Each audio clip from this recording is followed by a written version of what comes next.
iniziamo la nostra sessione, la sesta sessione di questo convegno che tratta appunto sull'esegesi della letteratura, le traduzioni oltre le barriere linguistiche nell'ebraismo moderno e contemporaneo. Ci colleghiamo a quello che c'è stato questa mattina, appunto la circolazione dei testi antichi nell'ebraismo antico e poi medievale, con i nostri relatori che andranno ad aggiungersi man mano. Ravarviba arriverà più tardi a causa di impegni istituzionali che ha. L'argomento che trattiamo è un argomento abbastanza interessante, pieno di curiosità, perché andiamo a scoprire tutti quei testi e quelle tradizioni ebraiche che fino ad un certo punto sono rimaste celate per pochi, per i conoscitori della lingua, del linguaggio, e che sono state messe a disposizione delle varie masse, delle varie culture, grazie alle traduzioni che sono state fatte. Parlavo proprio poco fa con Monsignor Fumagalli che, cercando qualcosa a riguardo, ho trovato un personaggio strano, un personaggio vissuto tra il 1757 e il 1844, un certo conosciuto con il nome italiano di Benedetto Frizzi, che in realtà era Benzion Rafael a Cohen Frizzi. Questo personaggio ha studiato gli studi rabbinici tra Fiorenzuola e Mantova in quell'epoca e dopo è diventato un grande medico a Trieste. Questo personaggio ha tradotto in italiano per la prima volta diverse parti del Talmud e ha pubblicato nell'Ottocento per la casa editrice, se non sbaglio a Livorno, Israel Costa, questo volume molto ampio di brani talmudici e di tutti i trattati del Talmud.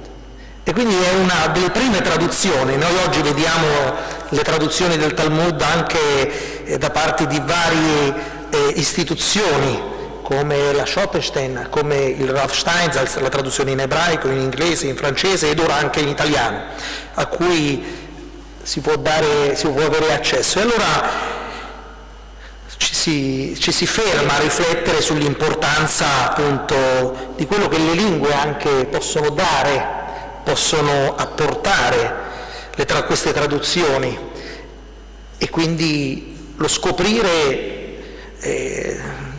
dei testi che fino a un certo momento erano inaccessibili. Ecco, questo è molto importante, perché vedremo con i nostri relatori poi dopo, ognuno nel suo ramo, nel suo campo, come l'esegesi e la letteratura si sono poi aperte in questo mondo più moderno, contemporaneo, e hanno dato la possibilità dell'accesso a chi non lo aveva. E allora inizierei subito con il professor Naftali Rothenberg, che è Senior Research Fellow presso il Van Lee Institute di Gerusalemme dal 1994, e presso il Van Lee è stato Chair del Center of Tolerance Education dal 1997 al 2006, co-chair del Framework of the Jewish Thought and Identity dal 1994 al 2004, Jewish Culture and Identity Chair dal 2004 al 2014, è editore e fondatore di Identities, che è il Journal of the Jewish Culture Identity, e sta conducendo delle ricerche sui dialoghi d'amore di Leone ebreo con il supporto del Venice Center of International Jewish Study e l'Università Ca' Foscari di Venezia. Quindi a questo punto darei la parola al professor Rothenberg, che ci illustrerà la sua relazione.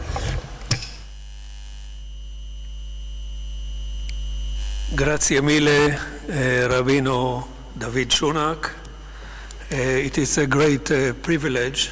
Can you hear me? Okay. It's been a great honor and privilege to be invited to this conference, and I like to thank first and most Monsignor Fumagalli for the invitation. I like to thank Dr. Claudia Milani and all the members of this institute for hosting me here. And I like to thank my colleagues that I learned so much in these days, and I expect to hear my colleagues here in this in this session as well.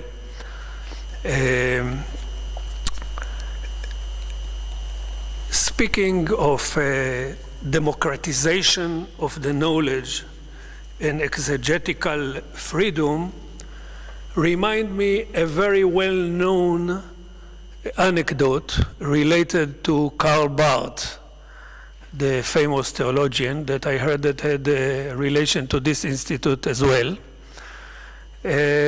Once they tell that a young reverend, a young minister, was appointed in a young village, and he arrived, and in his first sermon, he spoke about the first chapters of Genesis, and the community understood from the sermon, from what he spoke, that it might be that the serpent didn't really spoke to Eve, to the woman, because serpents usually don't speak. So they said, this can't be. And they told him, you are not giving more sermons here till we have to ask if you continue to be our minister. So they send, like in our response, they send a question to Karl Barth. And weeks passed, and the minister don't give sermons, and the answer arrived. And Karl Barth wrote to the community, the reverend is a very qualified and religious person, and you have to hold him on. And it's not matter really the fact if the serpent spoke to Eve or didn't spoke to Eve. It's matter what he said to Eve. So this brings us to the way that we can freely interpret the canon. Rabbinic traditions, by the way, I converted this anecdote with the story of a big rabbi, a small rabbi, because in synagogue I can't speak of Karl Barth. Rabbinic traditions viewed study and knowledge as open to all, regardless of socioeconomic status.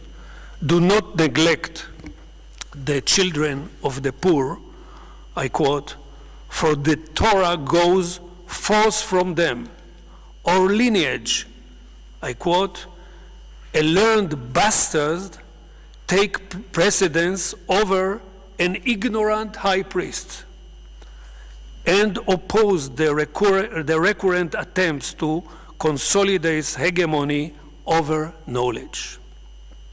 This paper is an attempt to describe possible sources of cultural inspiration based on idea that can be teased out of rabbinical text, the democratization of the knowledge and freedom to interpret the canonical writings. And it might be the foundation for the facts that we heard in the presentation of Professor Joseph Hacker on the amount of books and manuscripts that we found in Aragon and other places. In this cultural study, I emphasize cultural, not philological and not historical. The structure will be in two stages. The stage number one, a tradition of democratization and exegetical freedom based on primary sources. And then I will relate to a modern debate on pluralism and relativism. The principle of depriving the governing authorities of their control of knowledge and handing that control to the public and to the end of every individual is the main focus of this presentation.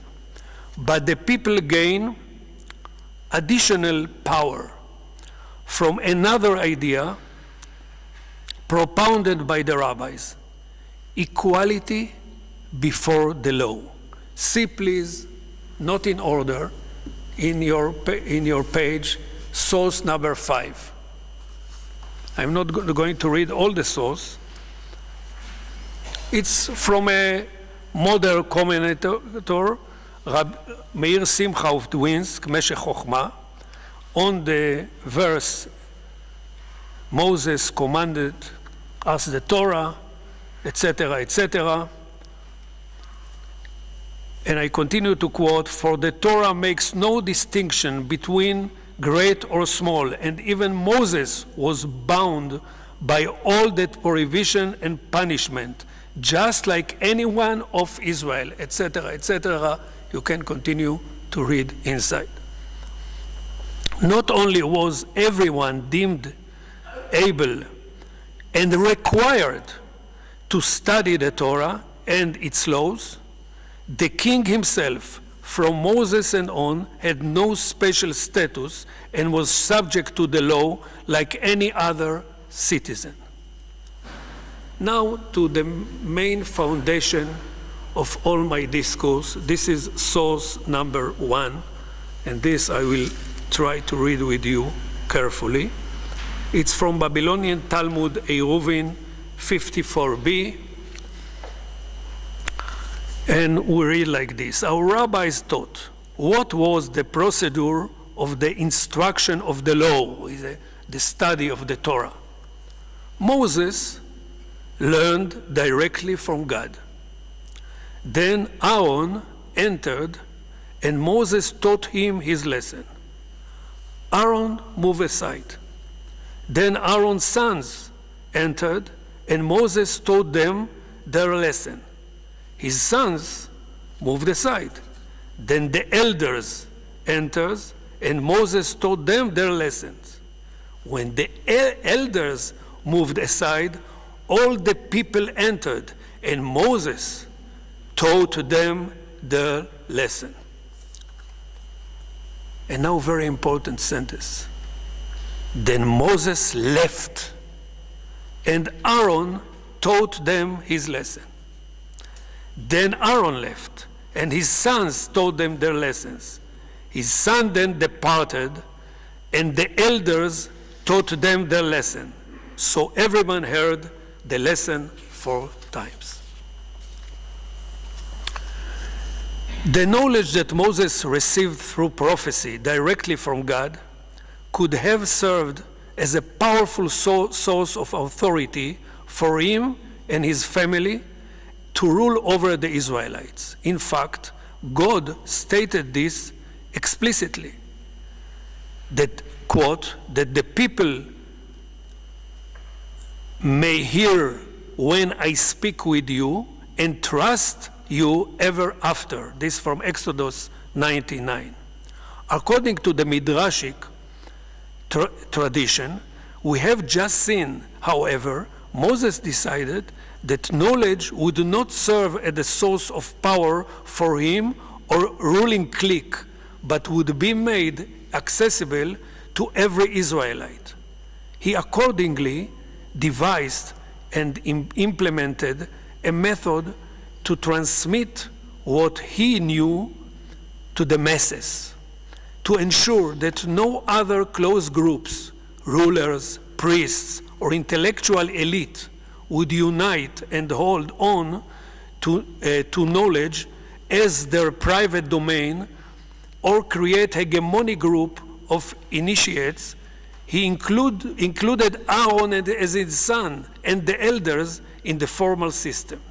The way to internalize knowledge is through repetition.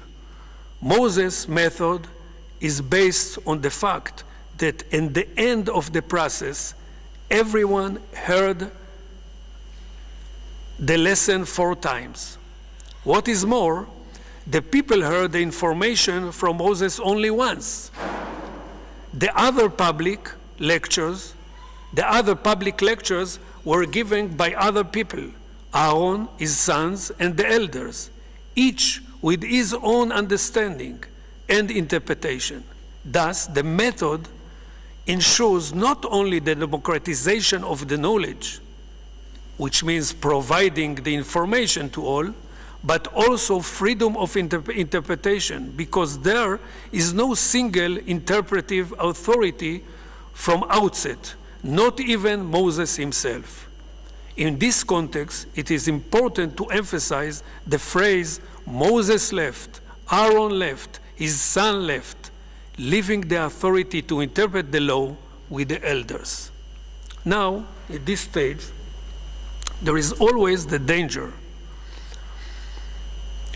that the elders will set themselves up as an elite group to keep hoi polloi from assessing the source of knowledge, or limit the number of students and restrict the authority to interpret the text.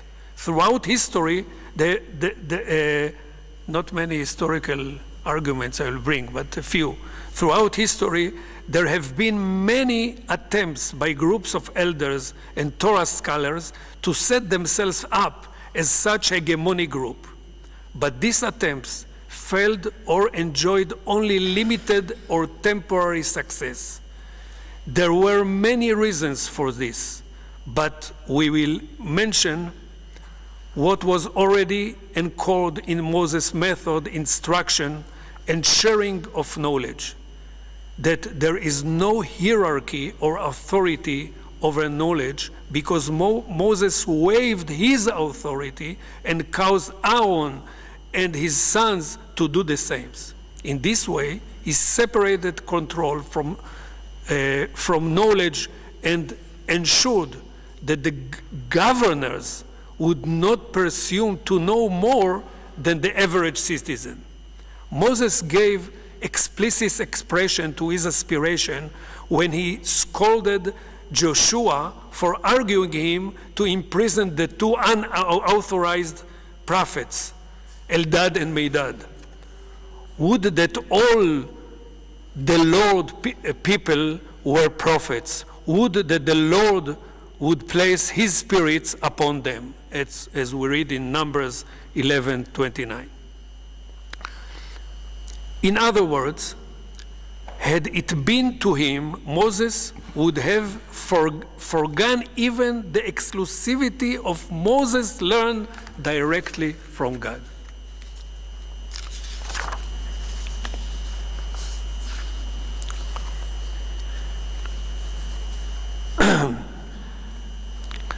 It is thus fitting the sages ascribe the institution of public reading of the Torah on Mondays, Thursdays, and Sabbath and festivals to Moses himself. And see in a quote from Maimonides, source number 2, Moses, our teacher, ordained that the Torah be read publicly on Sabbath, Monday, and Thursday mornings, so that 3 days never pass without one's hearing the Torah. Ezra, a scribe, ordained, etc., etc. The public reading of the Torah continues the line of transmission, the source of knowledge, the divine Torah, to the general public, so that everyone can study it directly with no mediators. The description of the ordinance to Moses is no accident. In fact, it expand his doctrine and method of granted every Jew absolute access to the source of knowledge. The goal of the public reading of the Torah on Sabbath, Monday, and Thursday is that the entire nation of Israel, and not only the clerics and scholars, will always have a text on which to base their discussions and thoughts, and will never go 3 days running without intellectual activity.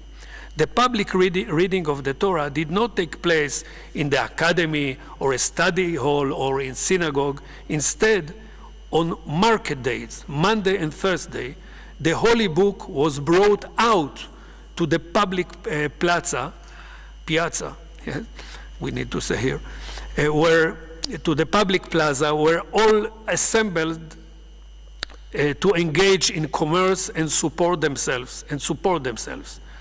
For a few minutes, the hubbub of commerce was suspended, or at least subsided slightly. The scroll was opened, and 10 verses, or few more, were read aloud from it. At the end of this short interlude, and even before the buyers and sellers returned to their stalls, rival interpretations were already flying about as discussions of portion just read and its content mingled with commercial negotiations and vice versa. In this way, the interchange about the Torah turned into search for answer and making questions and attempts to clarify the truth and an inaccessible source for intellectual creativity for all Jews, both those who could read and write and those who could not tell an aleph from bet. It was especially for the later group that was ruled that the Torah should be chanted aloud.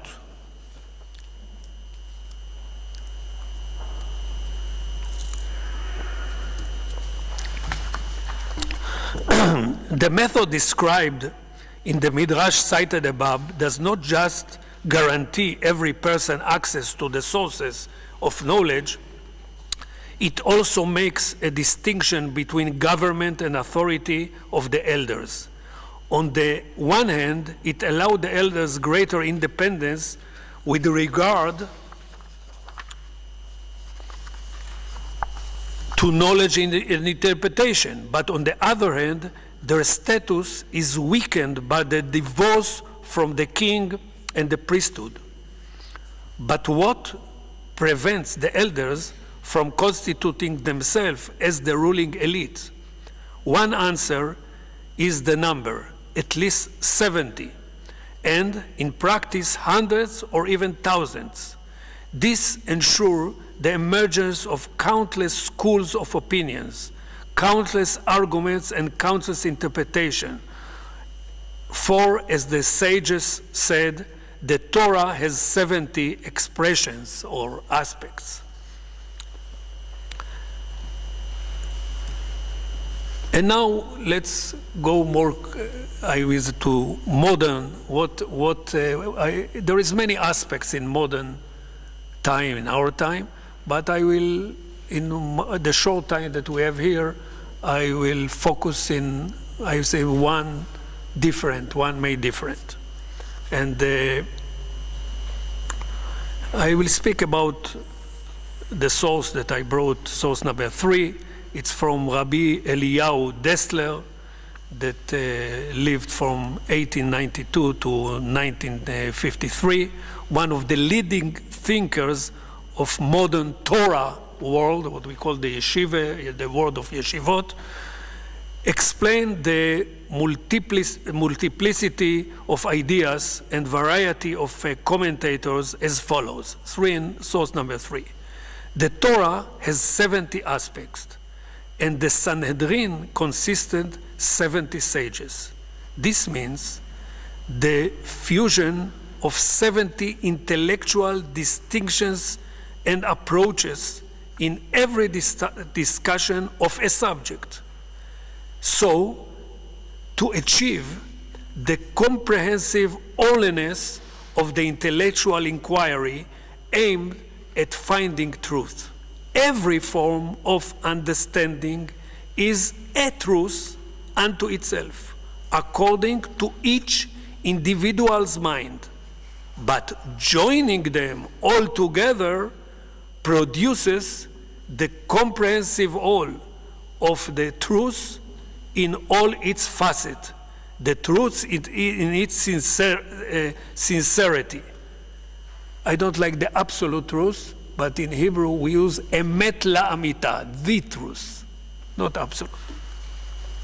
Many truths are contained in this short passage, two of which explain exegetical freedom. One, every person, every individual has his own truth.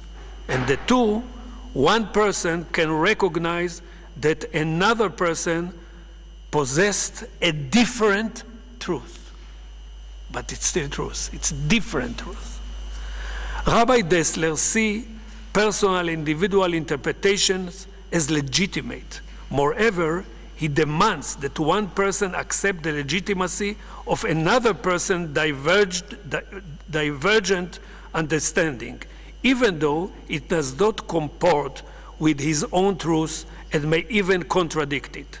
The Torah has 70 aspects, means that there are many interpretations that do not accord with any particular person truth, even if the person in question is the wisest and the most knowledgeable member of the Sanhedrin. Nonetheless, the truth claims of these views cannot be challenged. Even each of them is an individual truth. There is no overall truth that an individual can seize hold of it, but only by the aggregation of all individual truth.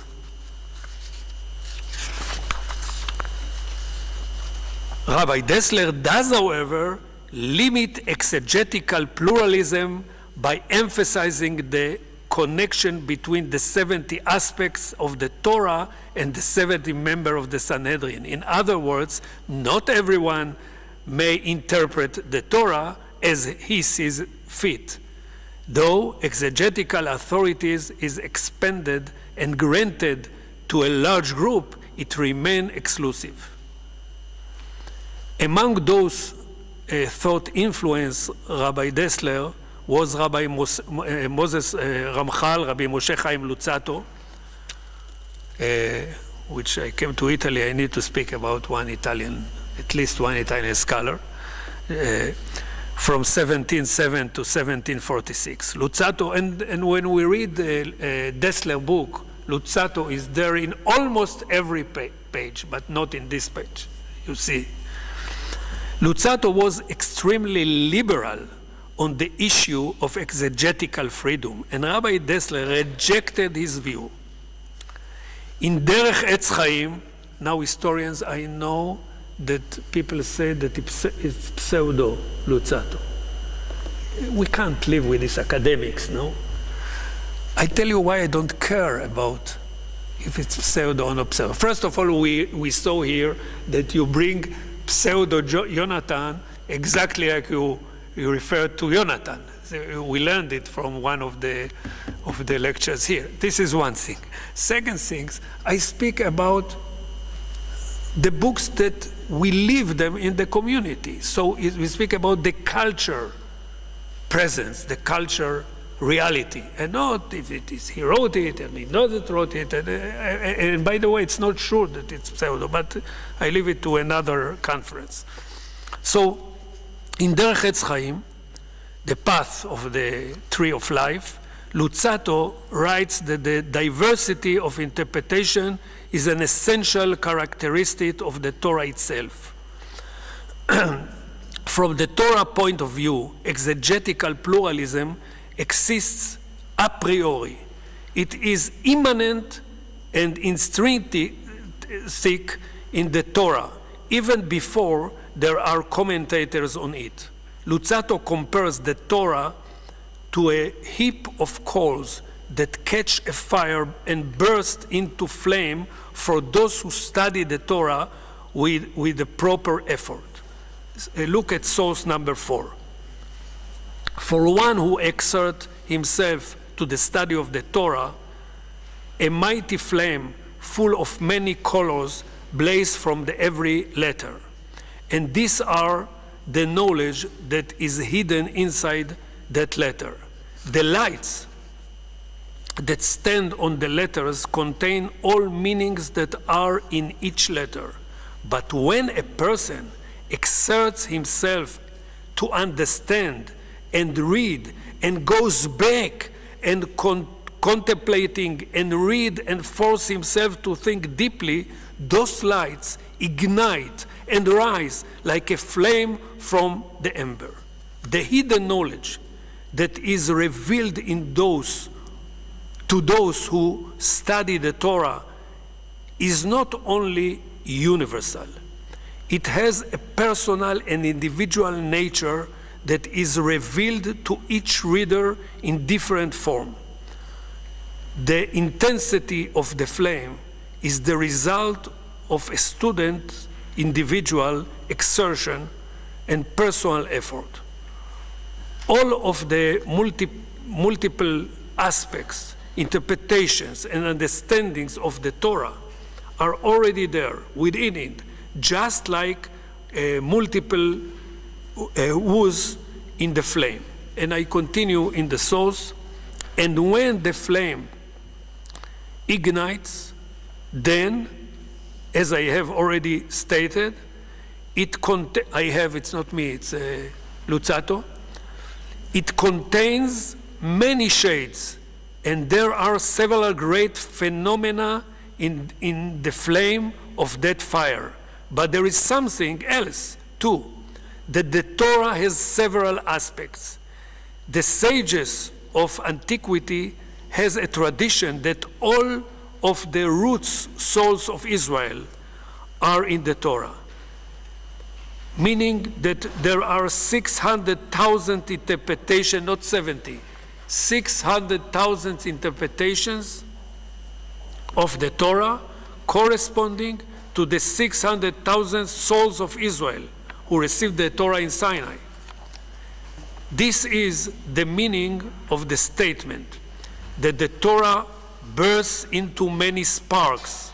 First, it flares up, and then all lights relevant to the matter become visible in it. And those lights illuminate in 600,000 ways, and in the 600,000 souls of Israel.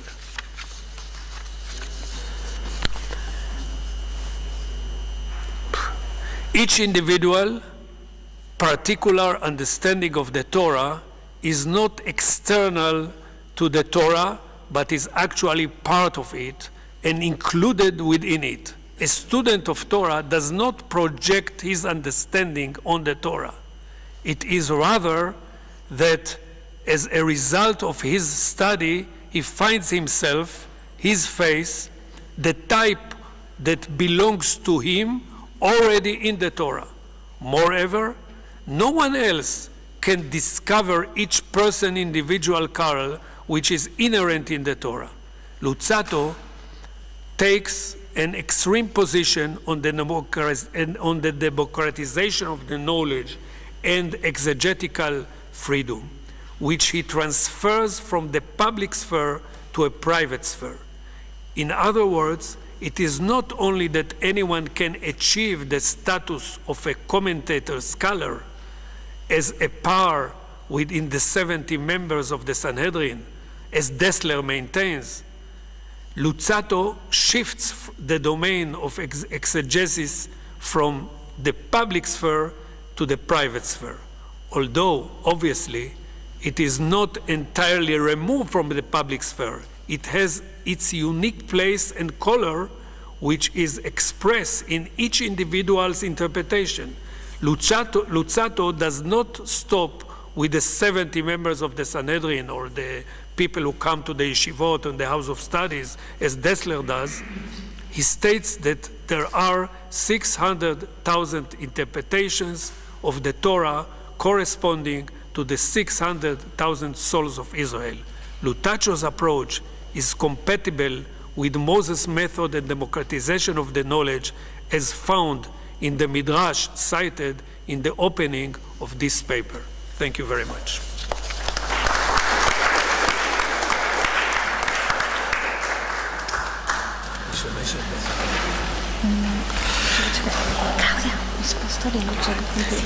Grazie al professor Naftali Rothenberg e a questo punto passerei la parola alla dottoressa Claudia Rosenzweig che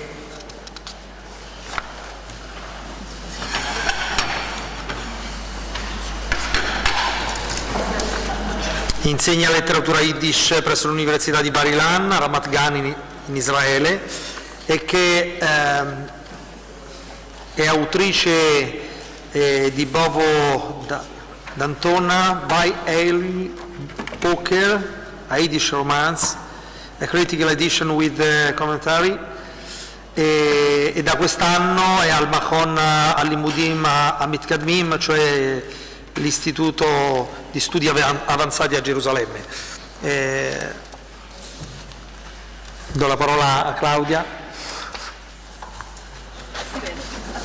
Se ci giriamo un po'. Non ho ben capito discussione su che cosa. Sulle prime due? Come facciamo? Ci saranno domande? Sì, domande. Ok. Volendo poi possiamo fare 5 minuti di pausa. Siamo in ritardo di mezz'ora. Buon pomeriggio a tutti. Io faccio un passo indietro nella storia, nel tempo, rispetto alla relazione che abbiamo sentito adesso. La mia relazione è in italiano. I'm going to talk in Italian, but I try to write down a few points in English and the PowerPoint,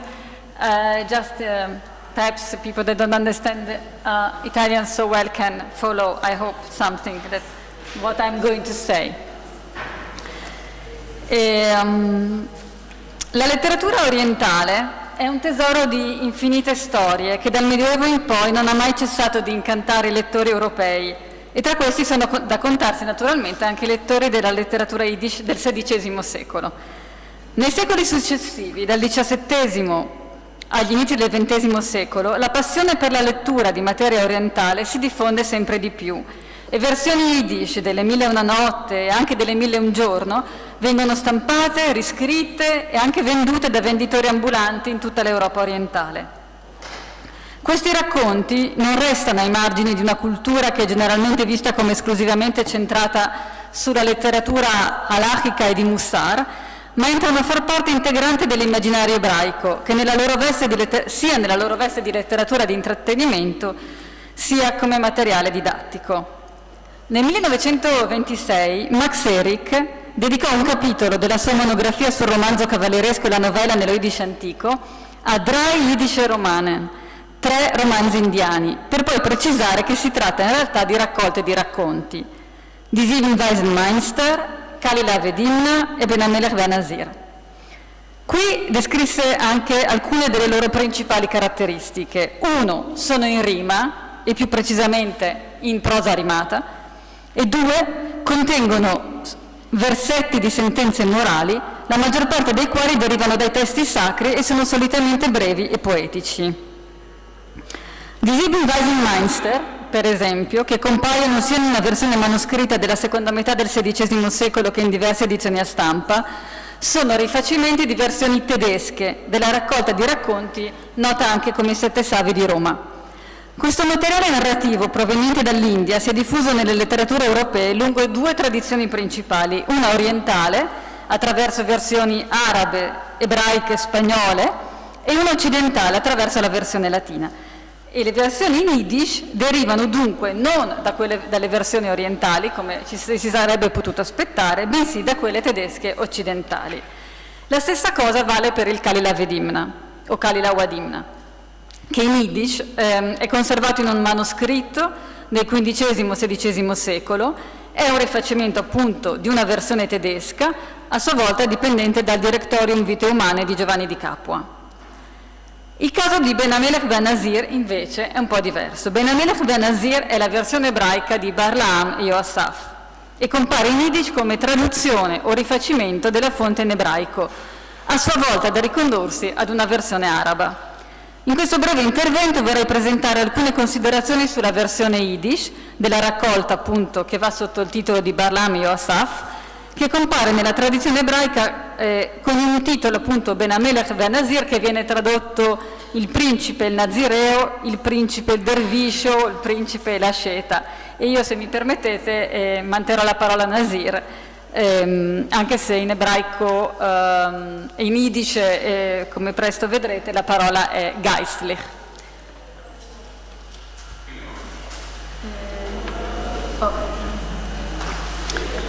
L'autore di Ben Hamelech ben Nazir è Abraham ben Shmuel Alevi ibn Hasdai, filosofo, poeta e traduttore che visse a Barcellona nel XIII secolo. In occasione della violenta diatriba sul Moreh Nevuchim, Abraham ibn Hasdai prese le parti di Maimonide e di David Kimchi. Ben Hamelech ben Nazir è un'opera filosofica letteraria composta sul modello della Makama araba. È un genere letterario che alterna prosa rimata e testi poetici.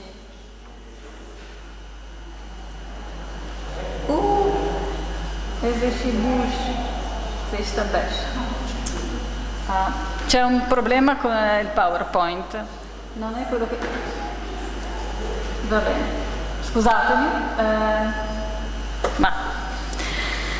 Scusatemi, ma sia un po'...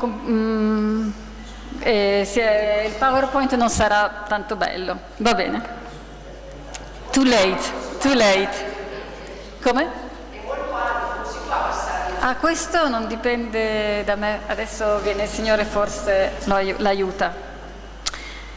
Ok, allora, Ben Hamelech ben Nazir appunto è un'opera filosofica e letteraria composta sul modello della Makama araba, che è un genere letterario che alterna prosa rimata e testi poetici e che compare in ebraico alla fine del XII secolo.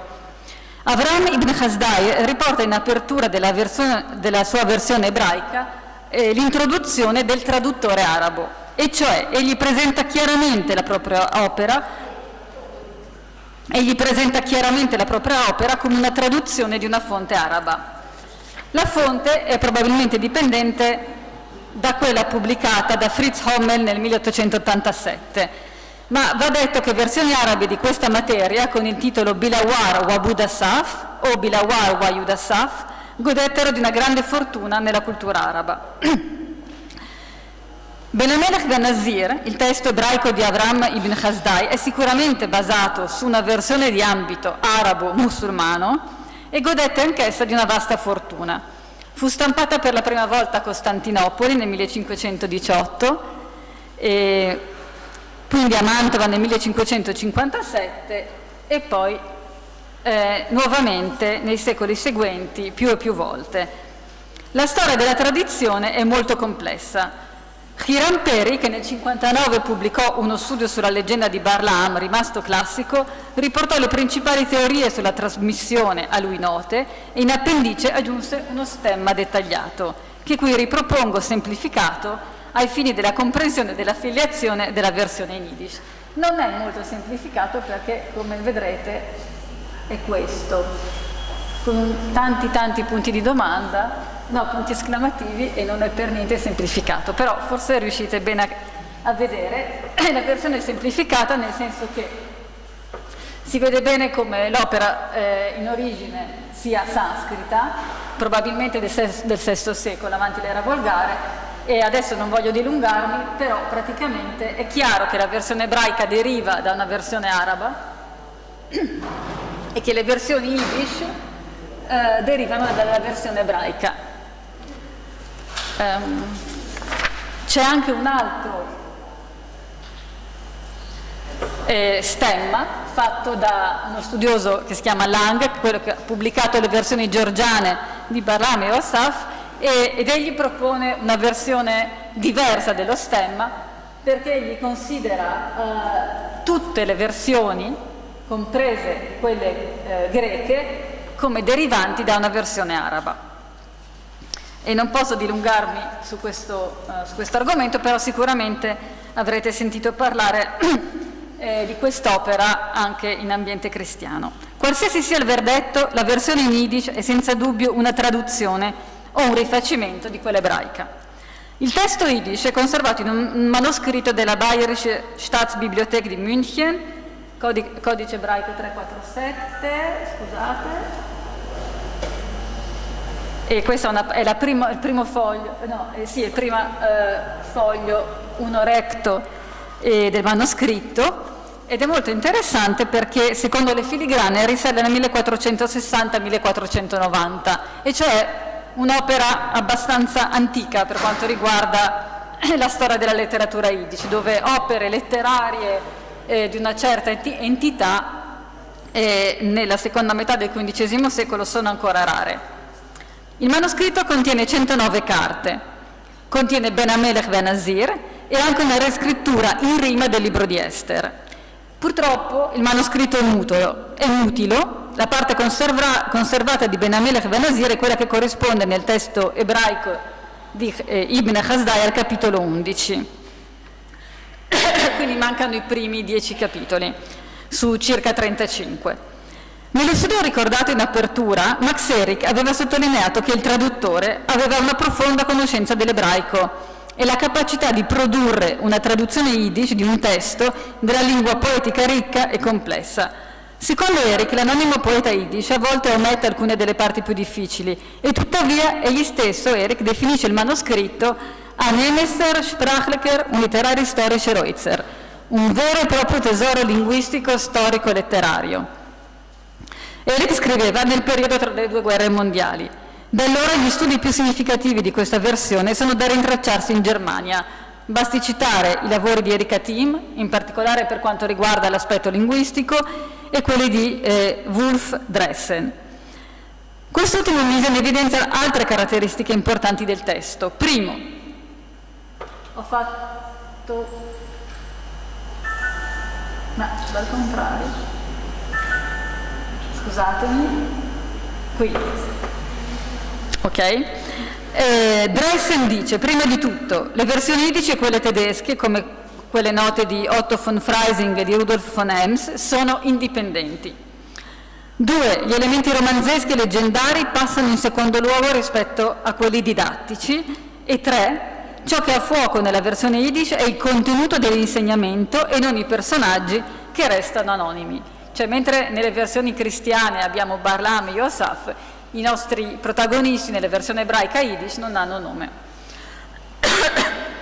Il merito dello studio di Dressen è principalmente quello di aver presentato l'autore del testo Yiddish nel quadro della letteratura tedesca del XV secolo e di averne studiato approfonditamente la lingua. Ciò che manca nel lavoro di Dressen è invece un confronto con l'originale ebraico. Il confronto tra il testo ebraico e la traduzione o riscrittura in Yiddish permette in effetti di riscontrare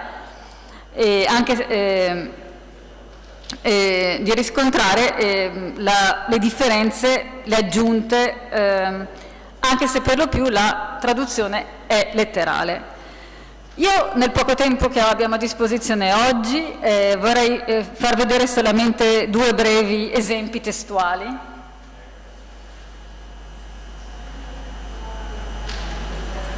Ok.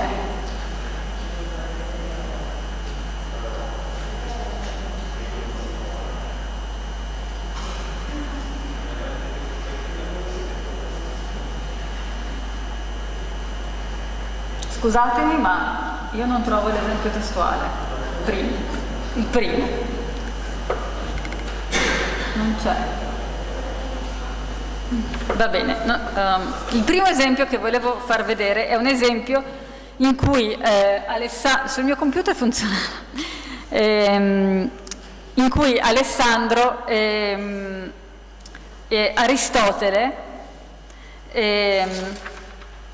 Alessandro parla al popolo, mentre Aristotele gli è di fianco. Adesso non è questo il passo che vedete qua, questo è quello dopo. In questo passo si vede bene, cioè si potrebbe vedere bene, perché non l'avete qua, quindi dovrete solo ascoltarmi. come lo Yiddish è un pochino più sviluppato dell'ebraico, è un po' più ricco. E vi voglio leggere semplicemente la traduzione che ne ho fatta, una traduzione di servizio. Mi scuso ancora, ma non so perché va bene. I saggi dissero: quando Alessandro prese il potere, cominciò ad educare il popolo. Quando giunse sul podio, aveva Aristotele, il suo maestro, di fianco a sé. Aristotele gli stava vicino ed egli, Alessandro, attaccava il popolo e diceva: voi servitori, grazie, comparate il tempo ad una nave in una tempesta e ad un uomo che vaga verso una grande città. Pronti davanti alla morte dovete tenervi anche voi, quando arriverà, se diventerete vecchi. Dov'è Adamo, il padre di tutti i padri? E dov'è Noè che sfuggì il diluvio dovuto ai peccati? Dov'è Hanoch che per primo pregò il Dio? E dov'è Abramo che distrusse gli idoli? Dove sono Mosè ed Aaron, i profeti? Dove sono tutti i popoli che sono esistiti fino ad adesso? Dove sono tutti coloro che con il potere hanno sottomesso molti signori potenti, vecchi e giovani, e tutti quelli che hanno oppresso il mondo? Ora la morte se li ha portati via tutti. Non riescono a proteggere nemmeno per una notte tutti i loro beni e tesori e tutto il loro potere. Scusate.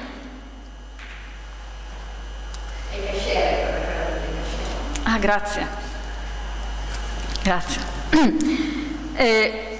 Allora, questo, come forse avrete capito dalla traduzione, anche se non avete visto il testo, si capisce bene come, e questa è una traduzione, quella che vi ho letto è una traduzione dallo Yiddish, come in realtà il testo sia di assolutamente un rarissimo equilibrio, secondo me, tra la fedeltà del contenuto e la bellezza della poesia. Questa è una caratteristica rara nelle traduzioni che ho potuto vedere dallo Yiddish all'ebraico nello stesso periodo. L'altro esempio che voglio portare è invece quello che vedete qua, ed è preso dal capitolo 22, ed è un capitolo dedicato al Dio unico. E secondo me è un capitolo bellissimo, non c'è nessun attacco a nessuna religione. La versione, ed è veramente un testo universale, sapienziale, di altissimo livello. La versione yiddish del capitolo è più lunga di quella ebraica. Il traduttore aveva forse un'altra versione davanti agli occhi, non lo sappiamo, oppure ha aggiunto di sua iniziativa alcune parti, non possiamo dire. Quello che possiamo dire è che durante la presentazione dell'argomento fisico-teleologico dell'esistenza di Dio, nella parte ebraica viene aggiunto un exemplum, che è questo.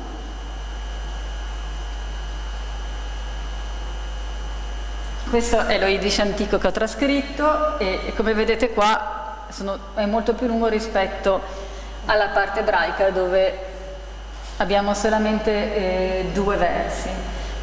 Non spaventatevi, ve lo leggo in italiano, però siccome lo Yiddish antico è una lingua facile, bellissima, io l'ho messa qui, così se volete seguirlo. Il Nazir disse: così mi conduco nei confronti, qua usa la parola, il termine Weltlauf, l'andamento delle cose del mondo e dei suoi costumi.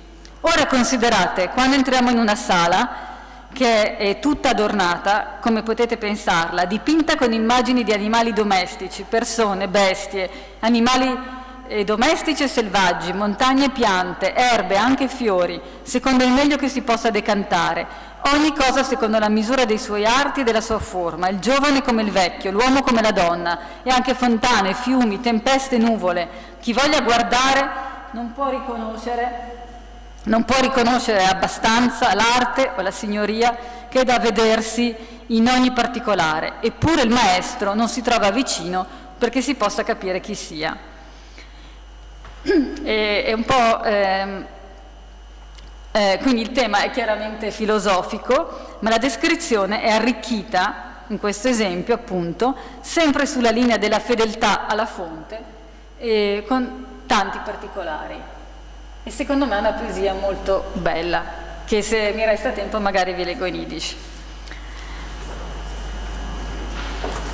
Oltre ad un confronto tra la versione ebraica e Yiddish, manca sino ad ora anche uno studio sul rapporto tra il manoscritto del XV secolo e la versione a stampa di 2 secoli dopo, anche se probabilmente si tratta di 2 stampe indipendenti. Una di Francoforte sul Meno nel 1769, subito seguita da diverse ristampe a Fürth e poi a Jolkve, ed è veramente stata una sorta di best seller.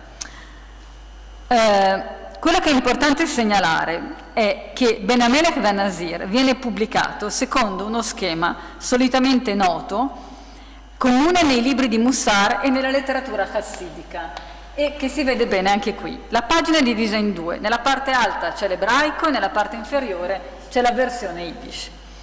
Questo significa che dal punto di vista della ricezione il libro non viene pubblicato come una raccolta di belle novelle orientali, bensì come un'opera di filosofia e di morale. Secondo, può darsi che queste stampe vadano inserite nel contesto della Scala o di una pre-Scala, di un pre-illuminismo ebraico, che nella Francoforte della seconda metà del XVIII secolo era sicuramente già presente.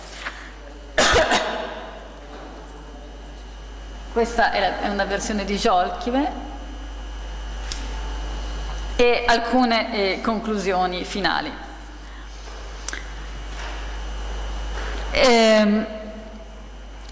Il libro Ben Hamelech Ben Nasir è un libro che è chiaramente un libro sapienziale, o quello che noi chiamiamo in ebraico un libro di Mussar, anche in Yiddish, Musserbuch, ed è veramente forse uno tra i più popolari.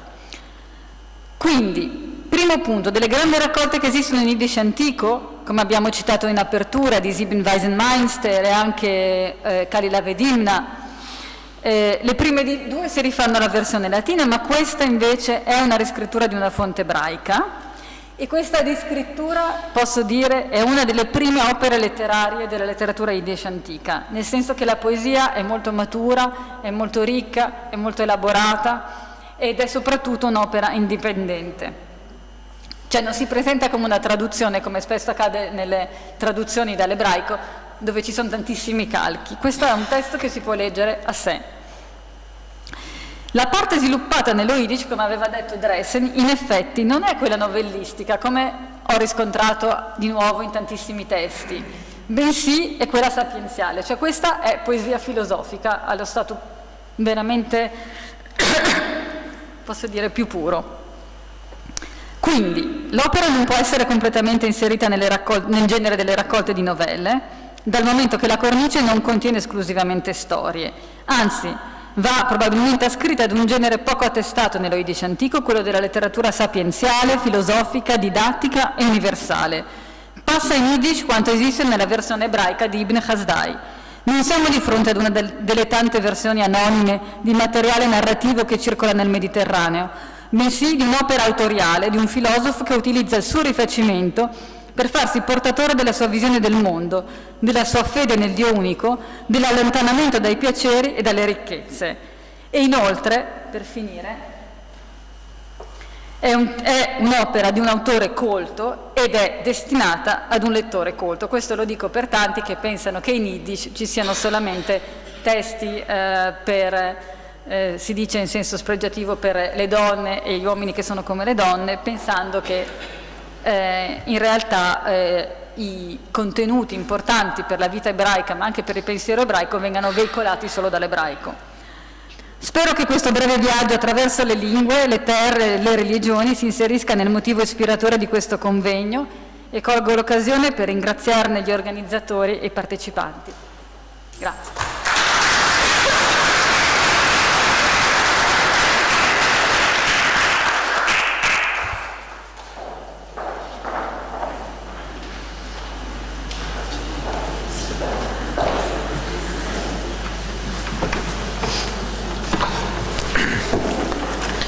Bene, ringraziamo la professoressa Claudia Rosenzweig per la relazione. Interessante notare che l'Yiddish è la lingua parlata del popolo, è la lingua della comunicazione tra le persone nel mondo ashkenazita, E quindi probabilmente, forse, un pensiero che viene è che il fatto di tradurre testi che siano a sfondo filosofico, a sfondo di Mussar, abbia l'intento di farle arrivare anche alle persone più umili, alle persone più semplici, che la lingua più colta, che era l'ebraico, era più difficile, e quindi l'accesso a certi concetti era molto più ristretto. E invece questo testo dice il contrario. E questo testo dice il contrario. Accennavo a Monsignor Fumagalli che nel verso in ebraico che c'era in quel testo in Yiddish, sì, il testo qui sotto, che dice poiché non è possibile minimamente che ci sia un comportamento, una conseguenza, un movimento, senza che ci sia qualcuno che lo conduca. Ricorda molto il pensiero di Maimonide nel Moreh Nevuchim, e quindi sono pensieri abbastanza profondi che invece vengono elargiti alle masse, e questo è probabilmente lo scopo di queste traduzioni, lo scopo di donare, anzi non solo, di far crescere a livello di pensiero. Questo non so se è una domanda, ma se posso dire delle cose.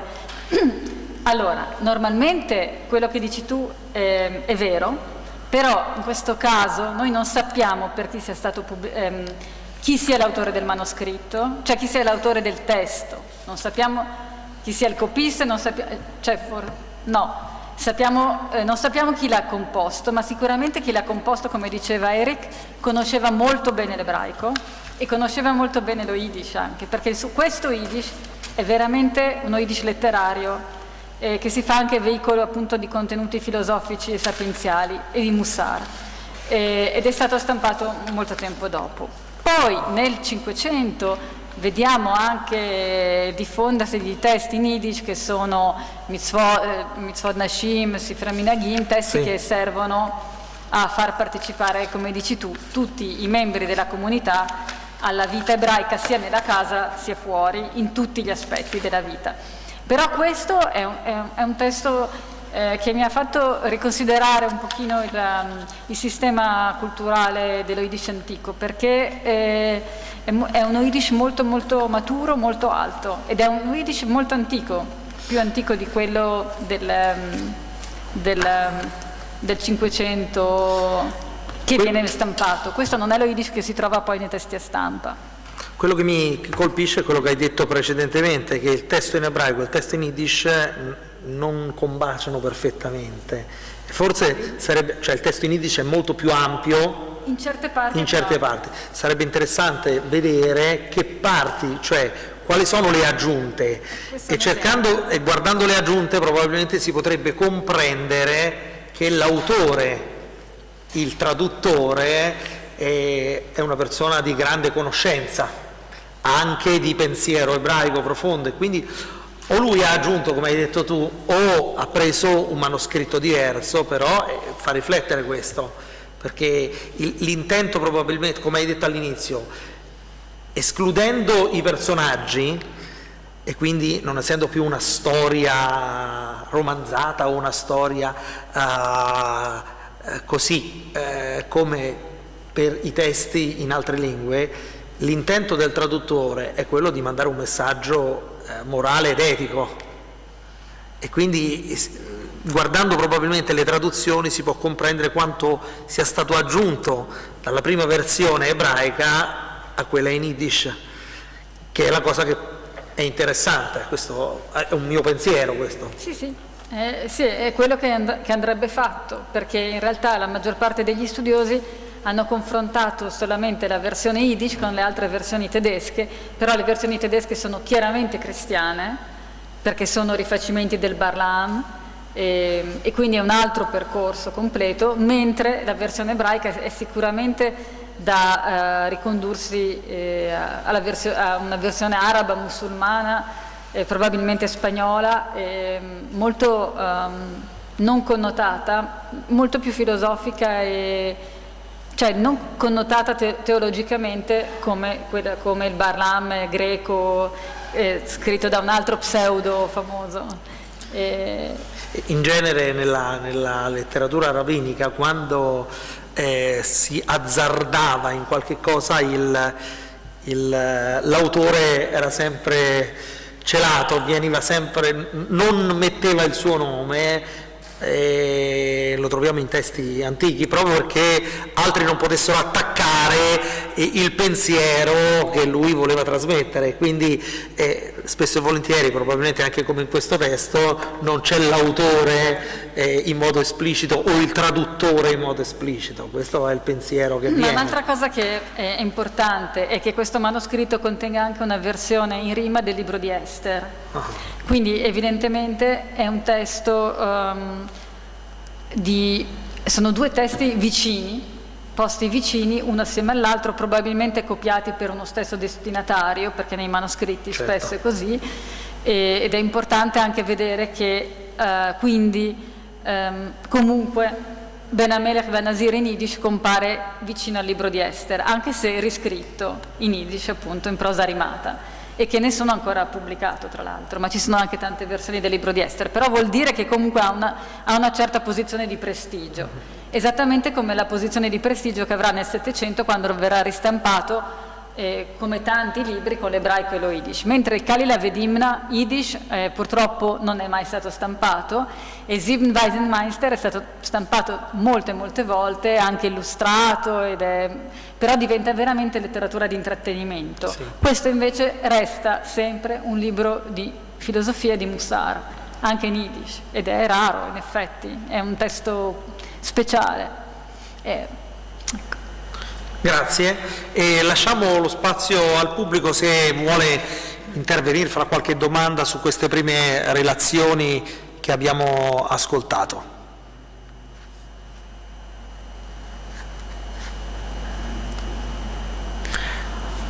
Se non c'è nessuno che vuole intervenire o domandare qualche cosa, sì, ecco. Sì. In the assembly of 600,000, the assembly of Israel, of course, I presume that we should also include all the younger, the women, the general assembly means a lot, sometimes mad eventually. What just because of course there are a lot of. I was hoping to cross this field without any problems, and you caused me a lot of problems that I want to avoid, because actually 600,000 are male adults. 600,000 in the legends that was under Temple Mount, under Sinai, Mount Sinai, there were around 2.5 million, including children and women. And when they speak 600,000. But if you want it's free interpretation. So my own interpretation that it's not 600,000, it's 2.5 million.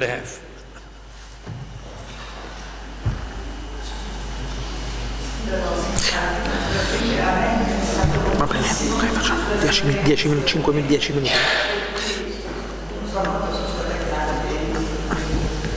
Però mi interessa